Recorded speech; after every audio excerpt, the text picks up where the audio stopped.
Ağdərə rayonunda mina partlayışı baş verib. Bununla bağlı Daxili İşlər Nazirliyi, Baş Prokurorluq və Mina Təmizləmə Agentliyi birgə məlumat yayıb.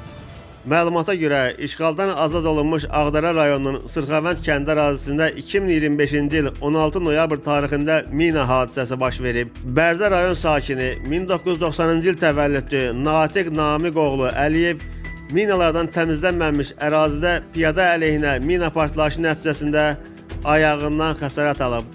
Faktla bağlı Ağdərə rayon prokurorluğunda araşdırma aparılır. Anama Daxili İşlər Nazirliyi və Baş Prokurorluq bir daha vətəndaşları təhlükəsizlik qaydalarına əməl etməyə, mina təhlükəsi işarələrinin göstəricilərinə diqqətlə yanaşmağa və bələd olmadıqları ərazilərə daxil olmamağa çağırır.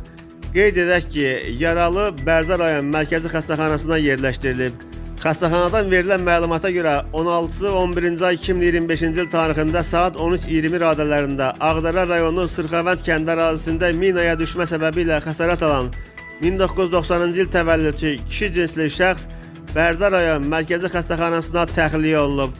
Pasiyentin üzərində sol aşağı ətrafın baldırın yuxarı 1/3-dən amputasiya əməliyyatı icra olunub. Hazırda reanimasiya şöbəsində müalicəsi davam etdirilir. Vəziyyəti ağırdır.